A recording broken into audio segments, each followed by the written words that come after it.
Hello, everyone, and welcome back. I'm Matthew, and I'm here with my co host, Barb. Today, we're going to talk about season one, episode 5 of Psych. If you guys are enjoying the show, and we really hope you are, please remember to like us, subscribe, and share it with your friends. Yeah, definitely share it with your friends. That's the most important part.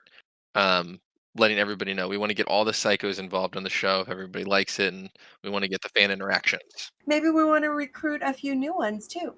Yep. Yeah, we do our best to not do anything super spoilery on the Mhm. show. So if you do have people that are new to the show, or that you want to get interested in the show, let them listen. They might enjoy hearing people talk about it. Share, share, share. All right. So let's get into this week's episode. This episode was titled Nine Lives. It aired originally on August 4th, 2006. It was written by Steve Franks and directed by Matt Shackman.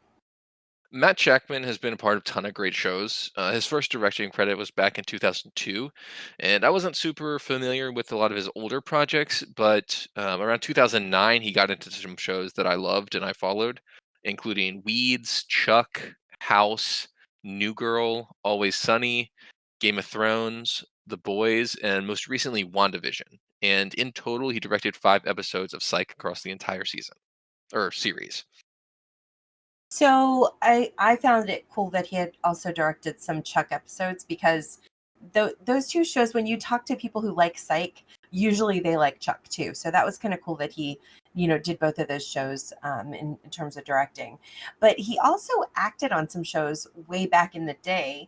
This was probably a little before Matthew's time, but I remember these and loved these shows. Like Growing Pains, The Facts of Life, Good Morning Miss Bliss, which later became Saved by the Bell, and Webster. So yeah, he did a lot of stuff even back in the day, but more on screen then. Yeah, I'm familiar with Saved by the Bell, but I haven't really heard of. I've heard of the other ones. I just never watched them. Yeah, you have to be old like me to know those. Hmm. Anyway. All right, so let's talk about this episode and what it was about. So in this episode, Sean uses a police scanner to find the latest crime scene and tricks Gus into checking it out.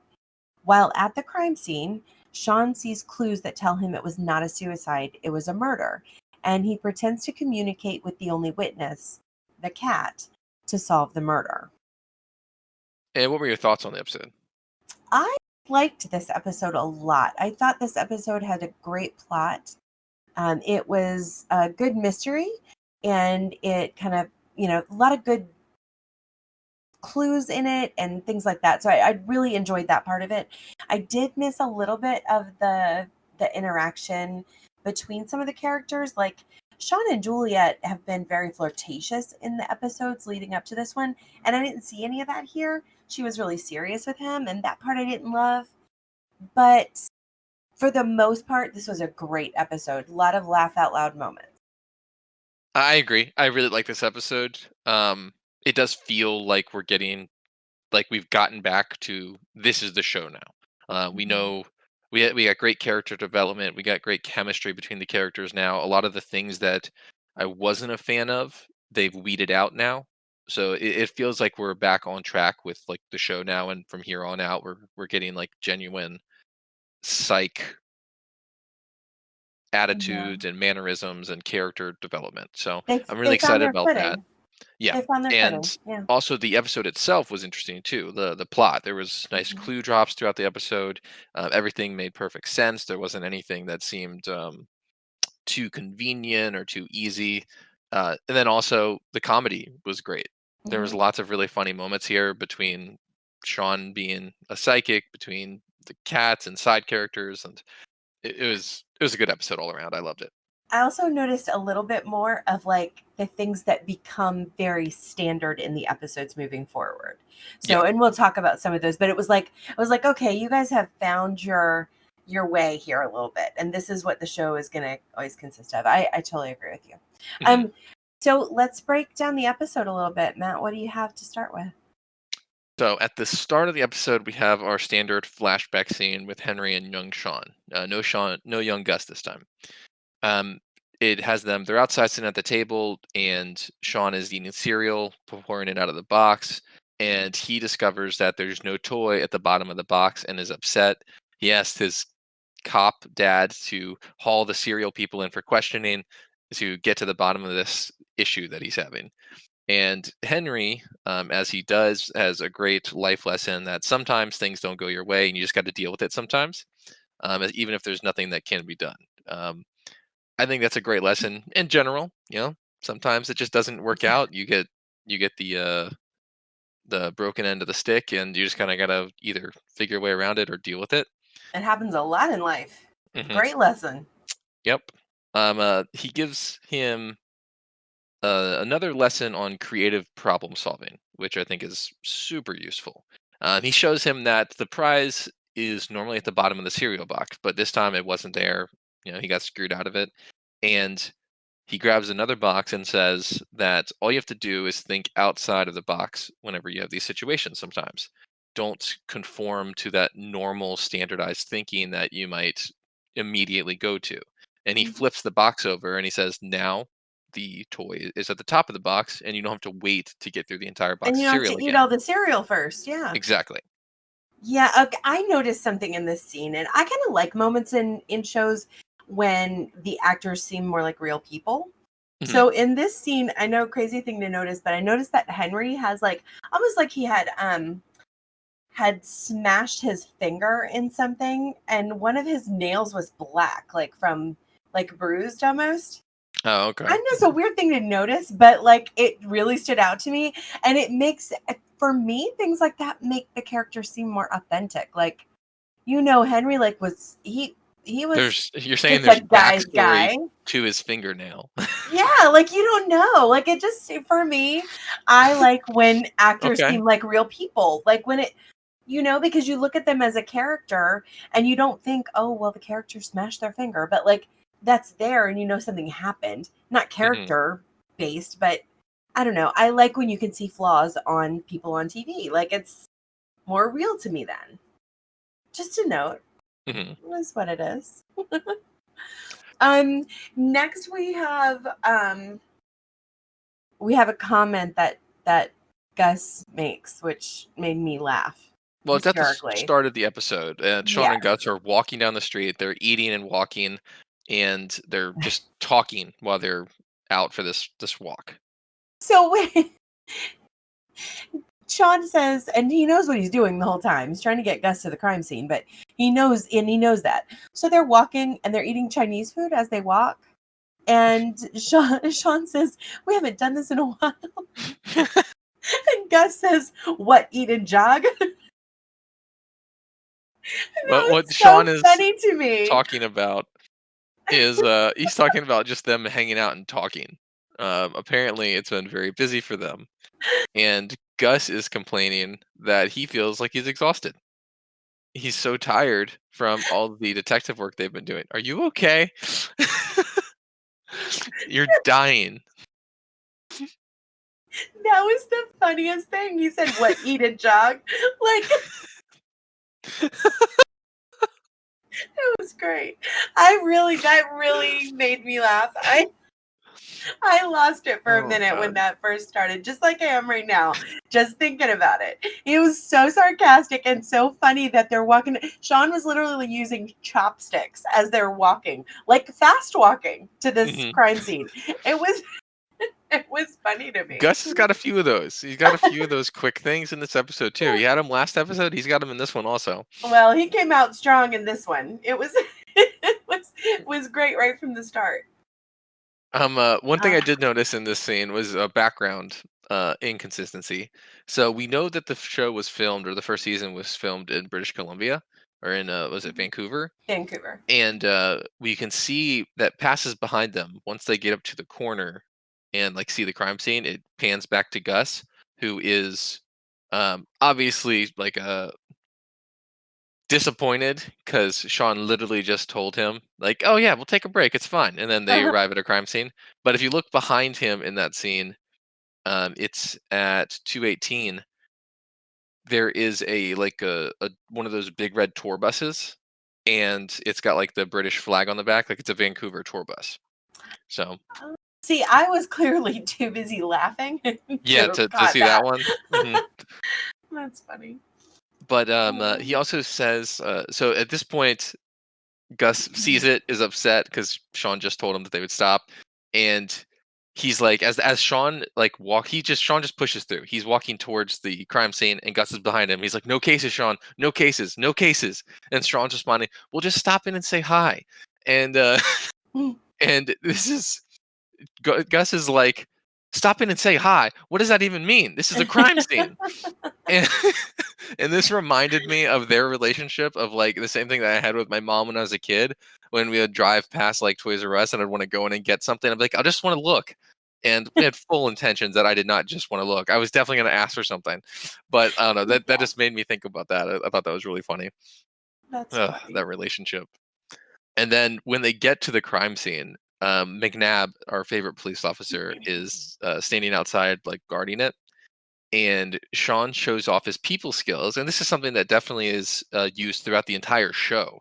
Like Sean is Mhm. just a great people person. He makes friends with everybody, and they kind of show a little bit of how he does that. And he follows up with Buzz about something that they knew about before. They talk about his wedding. They talk about like Buzz losing weight to get better and Mhm. like to fit his tux good, or to fit better in his tux. And they have like a little secret handshake that Buzz is much more into, but he knows. So I thought that was interesting, how they're developing the friendliness and personability of Sean, with all the other side characters. I Because did notice too. McNabb doesn't even know. Like Mhm. McNabb didn't even know Gus's name. Well, He this called is him so Matthew. yeah, this is so funny though because as they're walking up, Gus didn't know his name either. Like as they're walking up toward him, Oh, that's right. that Sean says there's Buzz or whatever, and Gus says I don't know who that is. Like he essentially tells him he doesn't know who it is, Hmm. and he doesn't know his name is Buzz. And he says, "Sean, why would I talk to anybody named Buzz?" And right after that is when Buzz says Matt, right, and calls him Matt. It was like neither one of them knew who they were, but I Sean was loved very cute in. I loved in particular though, after he calls him Matt, he's like, "Matt, right?" And he's like, Mhm, "Oh, yeah, sure, Gus, yeah, yeah." And Gus, there's like this.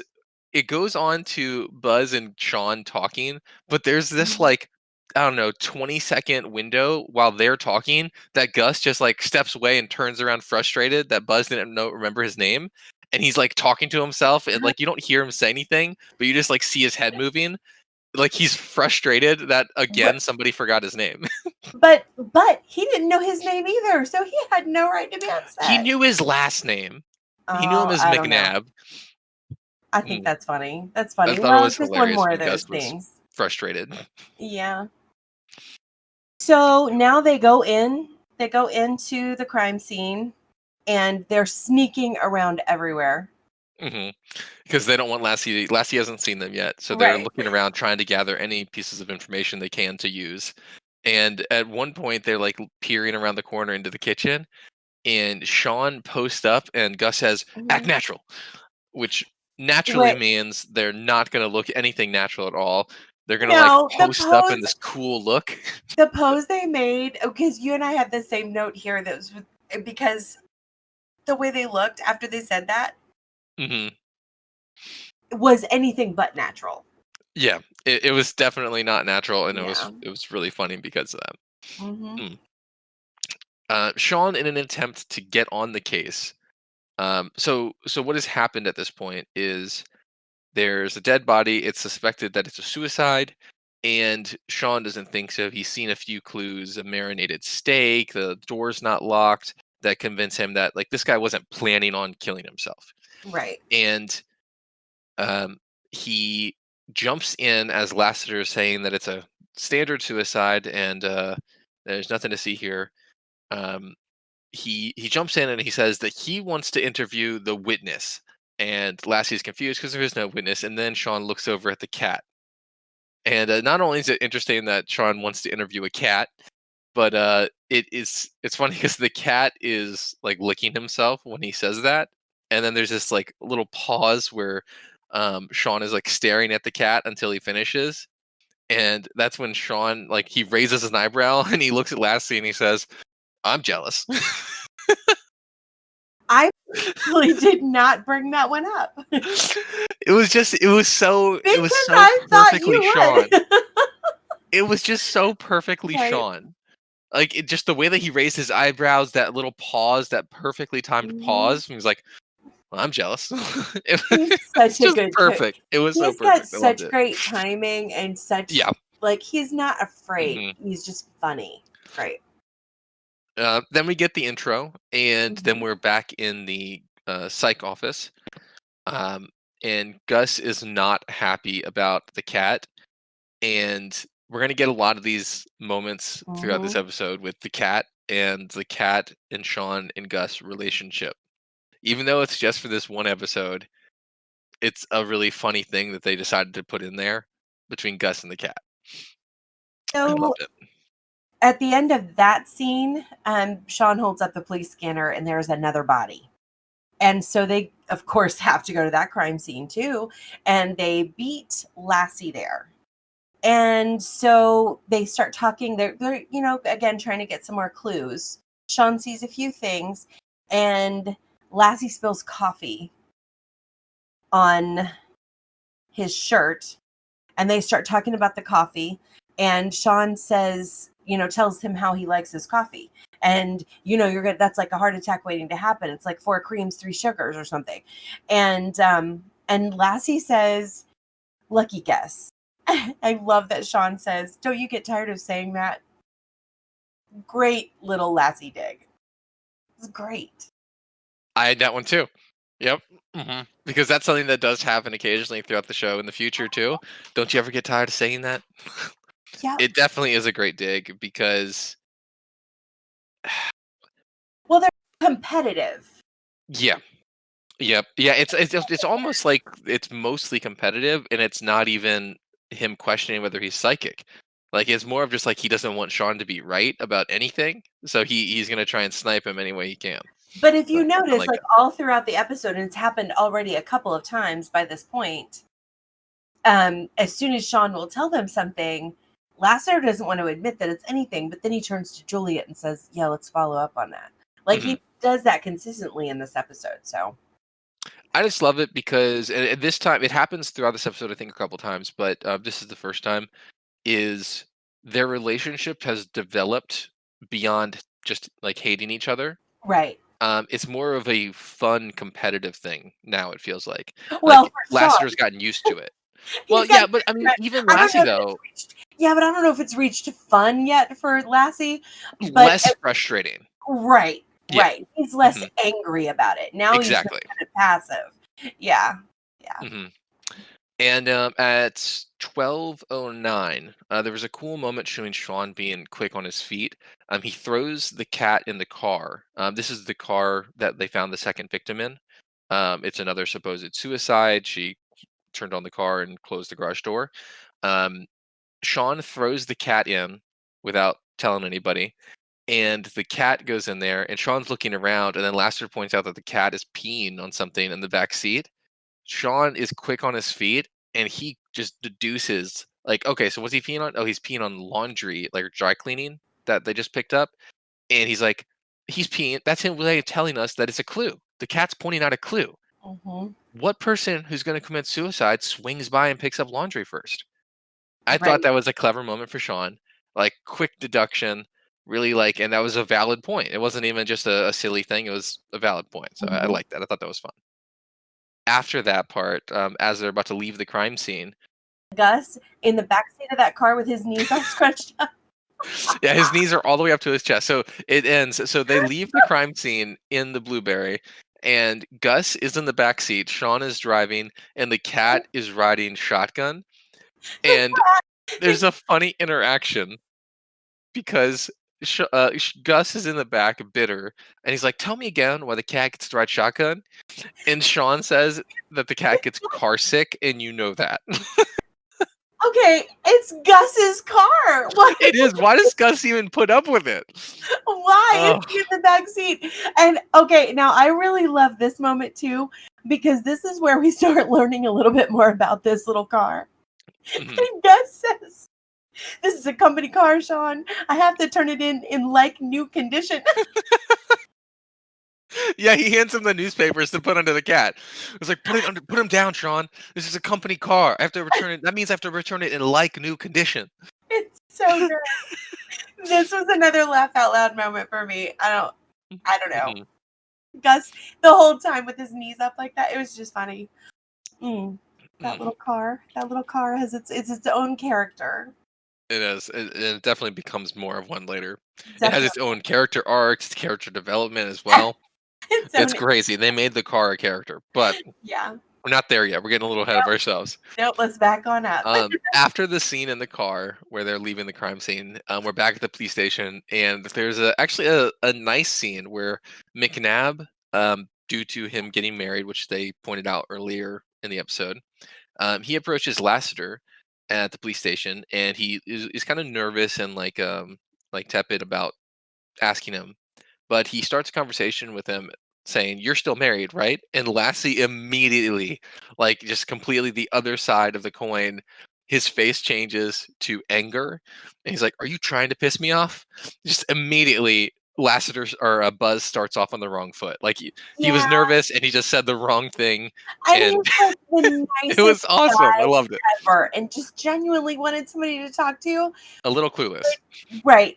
We now this is one of those things that like you're watching this episode and you're thinking, what is this really here for? But there's a reason for this scene. Yeah. And we don't quite know that yet. So Buzz starts to ask Lassie about his wedding night. Lassie proceeds to call him a sick bastard and like wants to know why in the world he would be asking him such a thing. And Buzz very quickly exits and it's like, okay, we won't talk about this. Well, specifically, It Buzz was was asking so about nice. romance on the wedding night, which is Yes. why Uh, Lassiter is very very conservative with his right. emotions. When he's at work, he's 100% professional. So, He is not going to talk to anybody at work about the wedding night. I mean, right, come exactly. on. But Buzz genuinely just, he's so nice. He just needed to talk to somebody. He was feeling a little bit of pressure. And he was so dismissed by Carlton that, you know, it was upsetting to him, and he Mhm. maybe had to look for another way to get some help. Yeah. Mhm. The next scene is in the police station right after this one, Oh, yeah, we got to talk and about this. this is definitely one of my favorite scenes of the episode. Not only because of how silly it is, but also just because it's a classic Sean psychic storytelling element, I guess. I had to pause He's it, Matt. I had to pause in it when I I was watching rewatched it 2 or this. 3 times. I've rewound it a couple times to see it again. It was perfection. So Sean is in the chief's office trying to get her to recognize that these were not suicides, and even the ones before these 2 were possibly connected as not suicides. He also And wanted in her the to car. recognize that he was getting something from the cat. Oh, yes, yeah, he was Yeah, channeling the cat. right. So previously, when they were in the car, on one of the newspaper Gus handed him, he saw that their second victim, the one who was killed in the car, was just given a role on like a Broadway show. So there was no reason for her to kill herself, and he was running with that. So he was channeling the cat now in the chief's office, and the name of the show was called Dazzle and Stretch. So Sean naturally didn't look up anything about the show.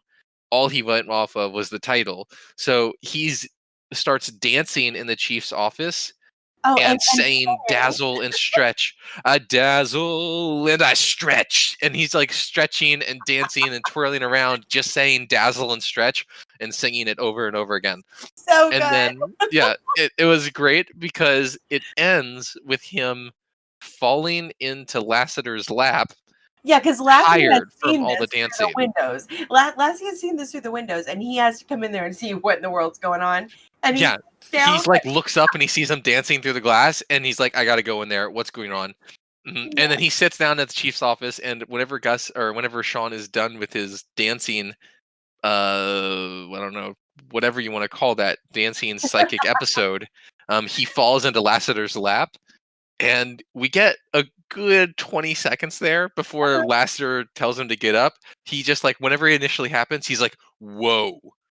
He just was not expecting it, line crossed, and he was kind of stunned there for a second. I Now thought that was a Lassie's great way to end it. well, then Lassie's mad again though that Sean has got a great clue, Hmm. and he's like, "Just get off my lap." It was good. Hmm. It was good. Yep. I noticed in the next scene, now you probably won't get this, Matt, because again, before your time, but at 17 minutes and 2 seconds, Sean and Gus are back at the psych office, and Sean is writing on like one of those glass boards with a marker, and Gus is like, "What is this?" And he goes, "I don't know, but it works well on numbers." No, I know. I've heard of the show. I've never seen it before, but I do know what you're talking about. So there was a Hmm. show, and I guess it was 90s, early 2000s. I don't know. I don't want to be wrong, but it was on when this show started and a little bit before. And it was a mathematician who solved crimes using math.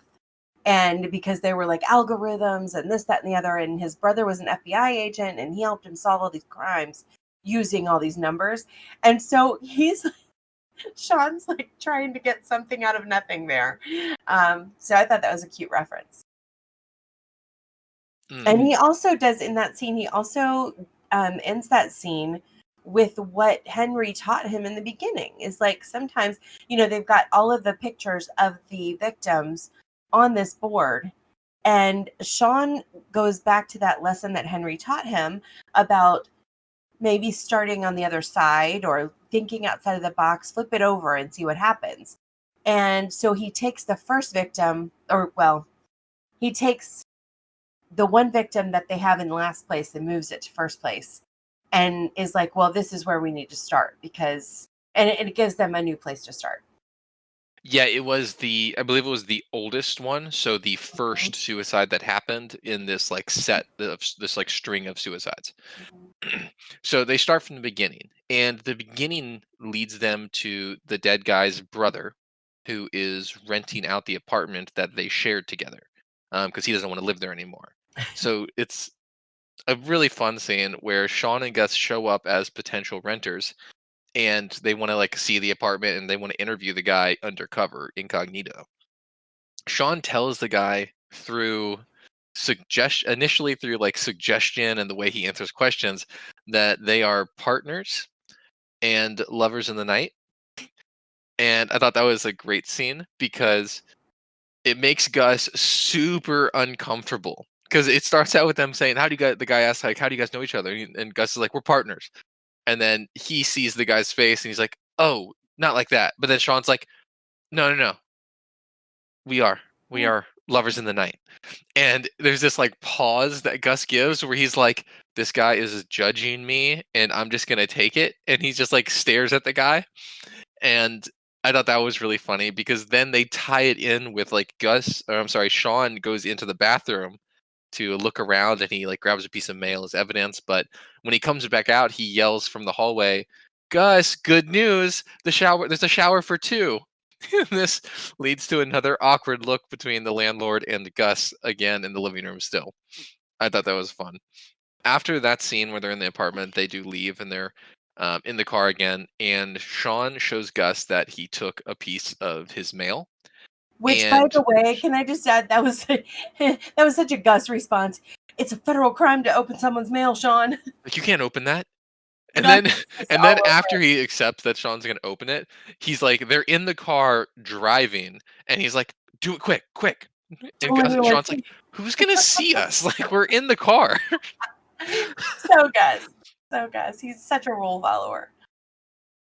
In the car, they found the phone bill, and this leads them to Juliet because they want to see if this stress line that this first victim called repeatedly is showing up on the other victims' lines.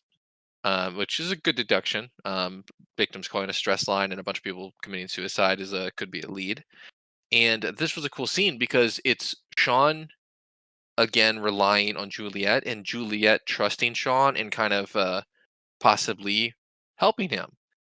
This instance, she doesn't, but she's not upset at him or angry at him for asking. And I think it's the start of their rapport. This thing that they have where they start to trust each other. And I didn't get from this. I She was kind shut of him down in the end, upset. but she was still asking. Like, they were asking, they were talking about it. Yeah, but I don't think that she like for me, if she really had been supportive, she would have said, "We've already checked this out. We know that." You know what I mean? Do you think that Lassiter being right around the corner played any effect in her saying no? I don't Or because she telling them that she already no, checked it? because she stood up to Lassie about Sean before. So it just you and I got different things from that. I didn't like that interaction with the two of them I thought because it I was a nice thought one. she's Okay. Alright. holding Alright. back from him, and she shouldn't hold back from him. You know. See, I thought it was just But because of Lassie being there. now, see, in this instance, I felt like she sided with Lassie. It was like her and Lassie had something in this one, the way they would whisper to each other when Sean would walk away. It was like she didn't have that interaction with Sean this time. I didn't like that. Mhm. It all seemed to be, with what Lassie wanted to do. I don't know. I Okay. didn't. Well, after Sean and Gus walk away, we do get a little snippet where Lassie whispers to Juliet. Um, Maybe we should check that out again just to be Uh sure. huh. So they're on the right case again, so they did help. Hmm. So at this point in the episode, Sean is very smartly trying to figure out a way to have more to do with this this stress line. He wants to figure out how can he get more information from that. So he does something pretty creative. Right. So when they get there, they're walking towards the stress line like call center area, and Sean stops in front of a door that has a plaque on it, dial a psychic. And he's like pitching this to Gus. He's like, "Yeah, we got this new business in here now, so now we can just be the guys down the hall, so we have a reason to be here." And Gus, when he sees the sign, and nearly has an aneurysm after Sean not only in the first episode rented office space under his name, then last episode tore down a wall in his office, not thinking about the financial issues involved with that. Thinks that Sean rented office space in this building too, just to be on the case. Thankfully, Thankfully, thankfully, exactly, Sean did not do that, and Gus was although able to not have a heart attack. although it does seem to be just as stressful to him. Oh yeah. Sean reveals that behind the door it is just a janitor's closet, and he just put a fake sign up. I But like how that was a good scene. he tells Gus before he opens the door. He's like, "Did you rent more space?" And he goes, "Gus, don't be a crazy hooligan. I just rented a sign. Don't be a crazy hooligan." Mhm. Yeah, that's borderline nickname. That is one thing that he does. That is a Seanism where he says, "Don't be something ridiculous."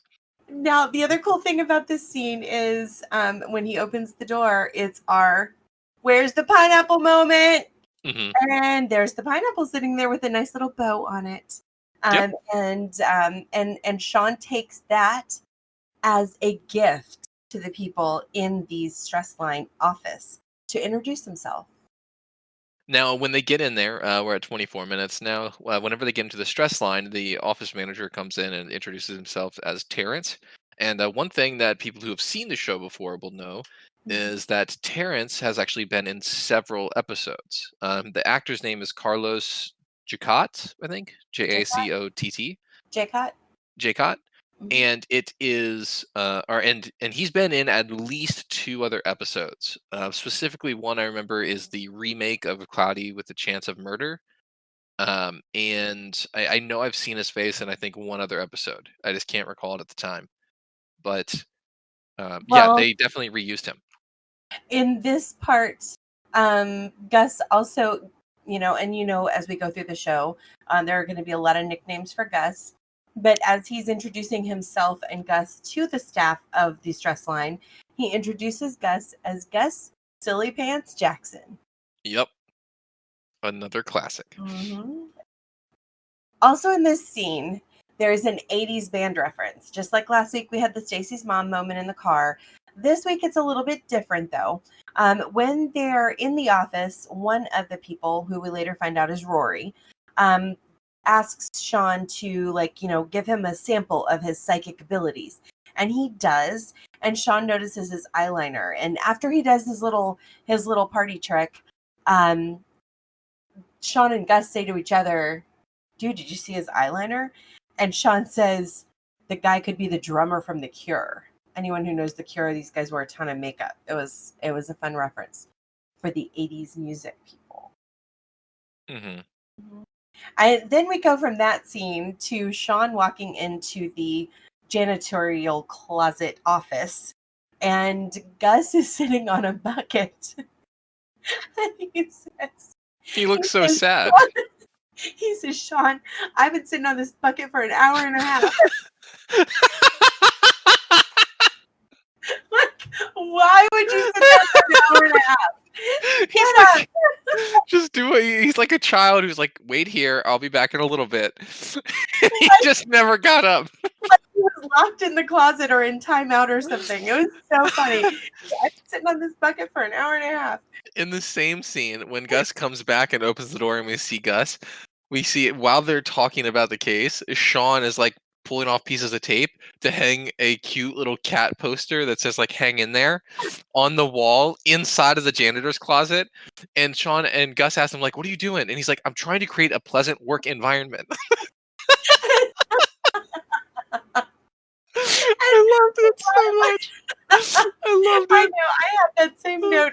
I did notice too, though, that while he's hanging the hang in there poster, he notices that there is a like phone Oh, work God. schedule on the wall, and that was kind of an interesting little tidbit of information that we find. It was just so great when he was hanging the poster. There was such a genuine like tone to his voice. He's like, Gus, I'm really trying to create a good work environment here in this temporary janitor's closet fake business office. What I want to know is why, like in the middle of solving this case, Yes, exactly. he had to take a break from actually working to go find a hang in there cat poster and tape and bring it back to the office. Exactly. Well, the closet. Why they thought it would be a good idea for him to do that. It's such a Seanism. Absolutely. 100%. Oh God, that was a really funny scene. It was Yes, it short was. too. It was like 45 seconds, but it was still really funny. Just the whole thing. Uh-huh. Gus's face whenever you open that door and he's just sitting there, he's like pouting. He's got like a pouting face. It was really funny. Like, why have you left me here for so long? Oh God, we should post that. We should find a screenshot and post it on our social Yes, medias. absolutely. Absolutely. Oh, that was good. All right, so right now we're at 27 minutes 46 seconds, and Sean has the idea that he thinks Rory, the like the goth poet guy, is the guy that is the murderer. So what he wants to do is he wants to see Rory in action on the phone. So he tells Gus to go ahead and call in, and that he's going to go into the other room and sit down and listen to Rory. And Gus was really bothered previously by Lasseter's comment about the cat being Sean's new sidekick or partner. And Gus immediately, with one of those quick whips, is like, why don't you have the cat make the call? He's like your new partner, right? And Sean makes like a little dumb remark back to him about like nobody likes that. But it was just a funny scene. Then he tells him that Gus. he's left the cat in Gus's car, Oh, which makes Gus crazy. Because remember, it has to be turned in like new condition. hmm I just loved how jealous Gus was. Not Awesome. even just like having like a visual cue, but he actually made a snide comment about the cat being Gus Sean's new partner. That was really funny. God, this scene in the closet was just filled with greatness. It was perfect. So he goes to Rory's desk. Sean goes to Rory's desk, and he's on the phone with Gus. Gus has called in now, and this is also a really interesting scene where Rory is getting like super like poetic and creepy on the phone. Gus isn't even talking about suicide. Rory brings up suicide first, although it's in his defense. It's in a way of like, you're not like, I'm going to start off and say suicide is not the option. You don't want to do suicide. You have so much to live for. Like he brings up suicide, but he's still going against it. And Gus is on the other end freaking out like, I didn't say that. I'm not talking about that at all. I have so much to live for. I was just want to call in for a little thing. And Sean's face from only hearing Rory's side of the conversation Uh-huh. is really funny because several times throughout the call, Sean is like looking around, like, did anybody else hear that? Like, what is this guy doing? He's like super uncomfortable He through this wants whole Terrence call. to come out and actually hear what this dude's telling people. Exactly. And he just like he's looking around. Is anybody else listening to this guy right now? Like, he's the one making people suicidal. It's crazy. Yeah. Hmm. I like that after that scene when Sean goes back to the closet. Once again, we have a good closet moment. When he goes back to the closet, he's talking to Gus about it, like not being sad. Don't be sad, Gus, and this, that, and the other, like about their conversation. And then he just like out of nowhere goes, "Oh, by the way, we got the apartment." And I'm sure Gus was thrilled about that. Mm. It looks like where we got the apartment. Another thing Gus's name will be on. Another lease. Another lease. Uh-huh. Okay, But so after that scene, the they look out there because Gus was really shook by the way Rory was on the phone with him, and he's like, "We got to call the police. We got to tell him he's there. He's the guy." And Sean reminds him, like, "We have no evidence. He just creeped you out a little bit. We got to wait until the police catch up and figure it out on their own." And at that moment, the police come up in the elevator and they like peek out of their little closet office, and they see them heading towards the call center. And at this point, Lassiter walks into the call center, approaches Rory, and he starts interrogating him and accusing him of being the killer, just based off the eyeliner makeup that they found at one of the crime scenes, and the and the fact that music, they thought heavy metal Rory music. appears to be a guy that would be into heavy metal music based on his, attire. And when Lassiter goes and unplugs the headphones that he has plugged in, they hear like this like I don't know, like a musical, like happy jazz musical type It's like music. My Beautiful Balloon kind of song. Something like that. And Wait. at this point there is also an inaccuracy of he pulls the headphones out of the iPhone like or the like iPod docking station, but there's no iPod there. No music would actually be playing. Just a little inaccuracy. But this is also a time where Lassie looks a little foolish again in front of everybody during this interrogation because he was completely wrong about the music thing and he made a big deal about it. Right. So I thought that was an interesting thing to point out that Lassie is embarrassed. And yeah, even the chief is there too. I mean, like everyone's there. It Yeah. was, yeah, big moment. After this, Sean witnesses this whole instance as they take Rory, they arrest him and take him down to the station. Um, and he's not convinced that Rory is the guy. Like he has changed his mind after seeing that. He doesn't believe that Rory is the person, and instead he looks outside and he can see a telephone, like the telephone pole. And he goes out there and he is with Gus, and he has Gus climb the telephone pole, which is definitely something he would do. He would skip out on the hard work and make Gus climb the pole.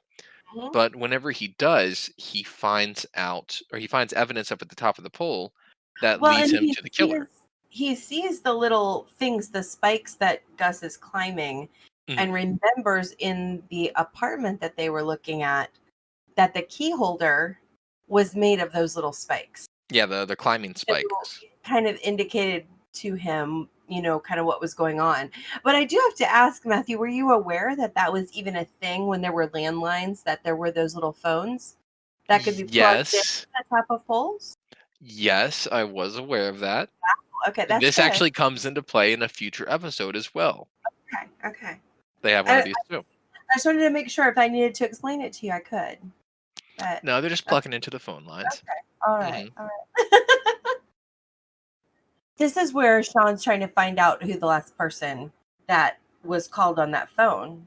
Right. So they find some evidence after Gus climbs to the top, and they find the phone that plugs in, and they look at the last number to see. They assume that maybe the last guy he called is the next victim. So they look it up, and they find out that Buzz McNabb was the last person to call, and they think that he's going to be the next target. After that, they rush to the house to save him. Yes, they do. They do rush to the house, run in, and this is where it's going to be important that we knew that McNabb had to call that line because he couldn't talk to Lassie. Right, and they even make a big point about it. However, Mhm. before we actually get into the situation, into the room, I do think it's funny at 38 minutes, Sean and Gus are rushing over. They get to McNabb's house and they're getting out of the car, and Sean takes the time to talk to the cat, tell him, "Stay in the car, little boy cat." I, I like that he calls him little boy cat through the whole episode. That's just funny. I do too, because it's also a girl cat. Uh-huh. Like I looked it up, and one of the facts for it is that it's a calico cat, which is exclusively female. Roday just thought that it would be funny to call him little boy cat. I don't know. I thought that'd be interesting. Mhm. But yeah, I thought it was funny that he took the time to tell the little boy cat to stay in the car, as opposed like when they were trying to like get in there to save him. It was just a funny little thing. So this moment is where Sean starts to summarize the case because everyone gets there. They're at gunpoint. They find the brother of the first victim there. He's got poor McNabb in his boxer shorts, like at gunpoint, and everyone starts arriving. And that's when Sean starts to tell everybody what happened. Right. So the situation was that the brother witnessed his brother commit suicide, and that affected him in some way, and he found out that people were calling this helpline, and he essentially saw his brother as weak for giving up, and he was angry and upset about losing his brother, and he was essentially finding all these people that he thought were weak calling in, and he was punishing them for their weakness. um his brother's death affected him in that way, and that's his way of dealing with it was Right. you know, helping these weak people get on with their lives. And then ultimately we see that little boy cat, Right. So he's little at boy gunpoint. cat has gotten out of the car. They're in a standoff. Hold on. So we got to build the scene. So they're in a standoff. Sean is talking the guy down. The bad guy has his gun aimed at the cops, and we got Sean next to Lassiter, he's got a stern look, and his gun is fixed on the bad guy. Well, and And Sean is talking him up. Sean is talking him up. He's painted this picture of this is like a great detective over 35. Like I love the little jabs you put in there. Like I'm going to call you a great detective, but it's going to be out of a very small group of people that you're the greatest. Uh Detective. huh. You know, like it's over 35 and it's in the western part of and like a few things. He kind of gets some digs in there too. It's backhanded as all get out, hmm that compliment. But so then he's waiting for Lassie to do something. Lassie's got nothing, and there comes little boy cat and jumps onto the murderer. It was Yeah, good he time. jumps on his shoulder, and Lassiter takes his opportunity to tackle him. And in Yeah. this scene, he looks back after tackling the guy and gives Sean a compliment. And he says, "That was adequate, Spencer." And It then was Sean also points out, "Don't oh, thank me. It was the little boy cat." so okay. Did you get like these horrible feelings when he turned around and said that was adequate, Spencer? Because that is exactly what his dad always said to him. Yeah, in It's the first adequate, episode in that flashback, adequate. It was it was like, adequate.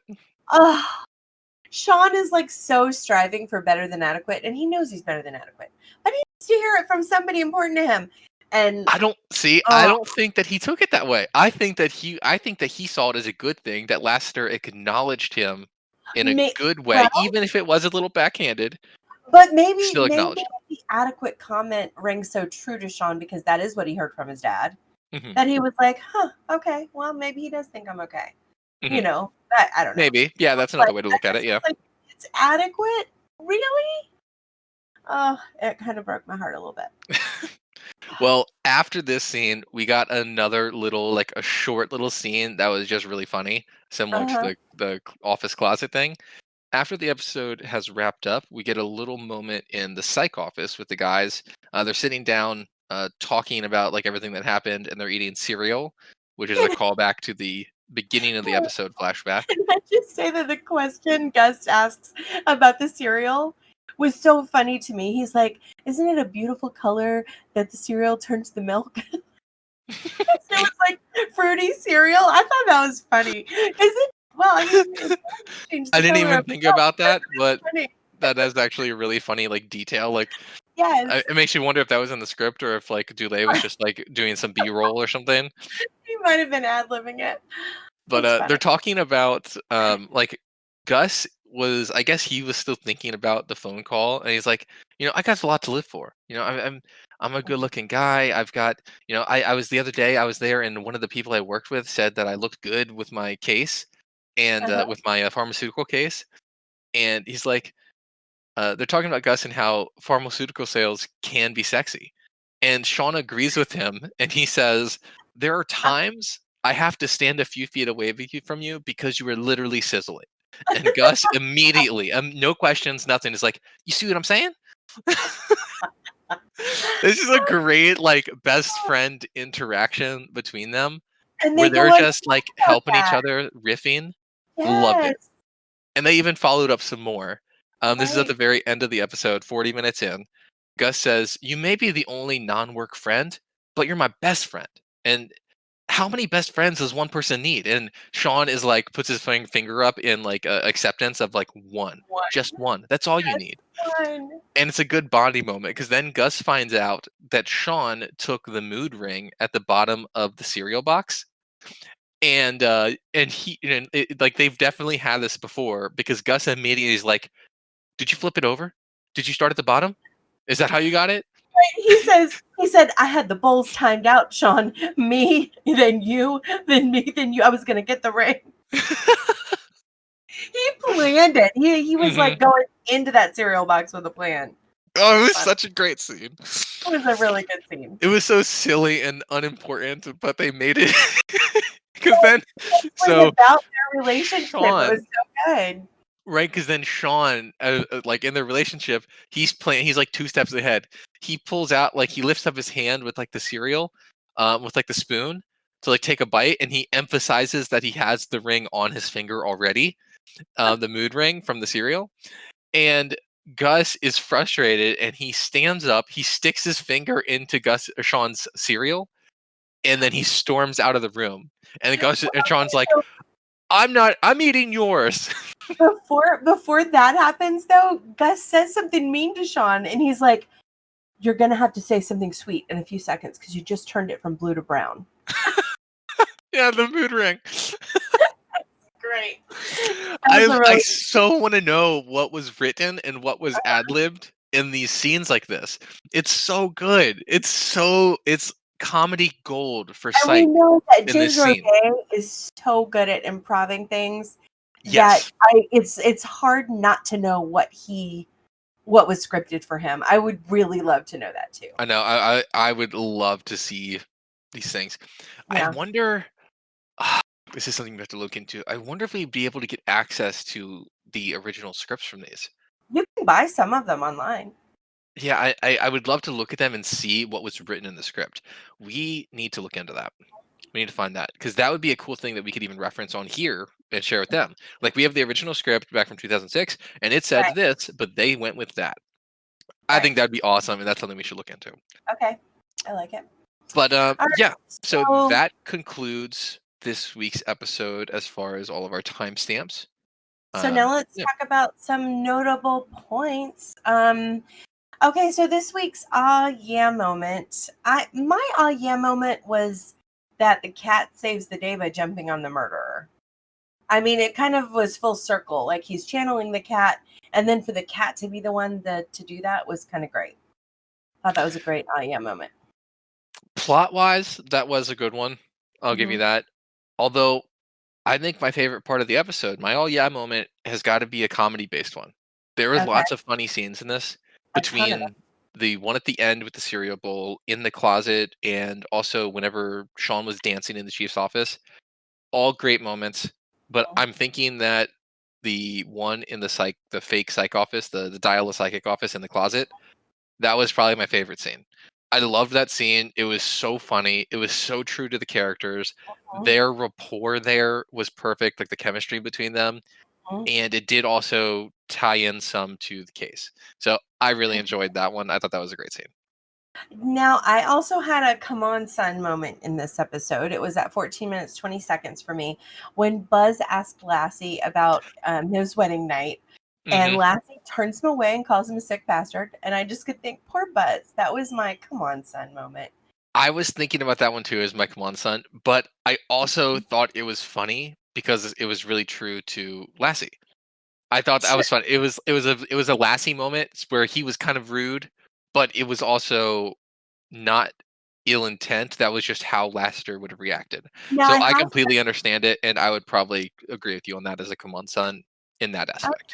Now, I would have to hope that that would have given the way that the episode turned out would have given Lassie some pause and made him go, maybe I could actually talk to someone when they need to talk to me because Yeah, look what I happened. could see that.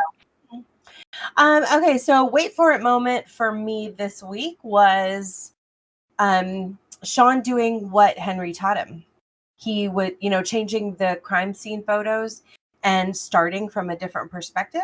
I thought that was a great wait for it moment. Like, this is going to change the case. Him Yeah, looking at it I could like see that. this now changes the case. Hmm. Yeah. I could see that. I didn't really So, have a wait for it the moment this week. I didn't get hit with anything like that this time. so what about Henry's lessons this week, Matt? What do you got? Well, this one at the beginning, I took from his lessons that it was look at things outside of the box and don't follow that conventional thought process. If you're solving problems, think of it from multiple points of view. Think of it a different way, and I think Hmm. that's useful for not only in the episode did it help them, but also just in life. Absolutely. It's crazy how many of these intro moments I remember from the Hmm. show, and I think about throughout life. There's Well, so many of them. you were really kind of younger when you started watching this show, maybe Yeah. what, 12, 13, something like that. Hmm. And I think that is, you're so formidable in that time. I think that's Hmm. probably why you remember them so much. But Yeah, they stuck with me. There's a yeah, lot of these that really stuck with me that are things that I literally think about whenever stuff like that comes up. just Like even the life one lessons. in the future with kicking out the taillight, if you're ever abducted, I think Uh-huh. about that all the time and I think it's super interesting. Yep, So, sure. but yeah, we're getting ahead of ourselves there. Okay, there were no 80s guest stars on this episode, but I did find an interesting bit of information about one of the actors. So, the actor that played Rory, his name is Michael Adamthwaite. He has also guest starred in 5 episodes of A Million Little Things with James Roday Rodriguez, which I thought was kind of cool. Okay. Still working with him. The other 80s reference I kind of pointed out in our timestamps was the reference to The Cure, the band The Cure. For anyone who doesn't know who they are, you definitely should. They're great, great songs. The last of our notable points was Gus's nickname, which we highlighted in our timestamps. At this episode, Sean introduces him as Gus Silly Pants Jackson. Mhm. Last not last episode, but the episode forward last, it was Peter Panic. So we're gonna keep track of all those as Yes, well. absolutely. How did this one hold up for you over time, Matt? I really enjoyed this episode. Last episode, I did not like as much. I forgot that episode even existed, and just because the storyline wasn't as interesting for me. But this episode, I loved. I loved especially the chemistry. That was huge for me. It was the chemistry between all the characters. Even though it's one I've seen before, I still had fun watching it and seeing what happens next, even though I know the outcomes. So it held up for me over time very well. I loved it. Thought it was great. Yeah, me too. I thought it was an episode that still would be watched and loved by everybody today for sure. Yeah, putting aside the tech that dates it heavily Right. in this episode, but yeah, putting aside that, the storyline was good, the characters were good, the comedy was still funny, the Mhm. comedic elements were still funny. There wasn't any like jokes that aren't funny anymore, or references that don't work. So it held up very well. Food mentions in this episode, we had cereal, obviously, and we had the Chinese food while they're walking, the pineapple, and also we can't forget about Sean drinking out of the coconut while he's listening to the phone call with Rory. Mhm. So Yep. that was the other one. So I think that's going to be it for this episode. On next week's episode, we'll be discussing season 1, episode 6, which is titled Weekend Warriors. And I think we're both very excited for this one. This is one of my favorite Next week's episode will be one of my favorites for season one, one that Okay. I watched over and over again. So I'm really excited for this one. Until then, please follow us on our Facebook group. We know, you know, Ellipses, a podcast about psych. Also, check us out on Instagram. It's the Psych Podcast with no spaces. Or you can email us at our Gmail, which is thepsychpodcast@gmail.com. Send us ideas, send us trivia, send us, Your thoughts, your your thoughts opinions on the podcast or on the episode. or questions. Yep. Anything. We're ready to receive those emails. So thank you so much for joining us today. We hope you come back next week and have a great week. Yes. Thanks for listening. Share the podcast with your friends, and we'll see you next time.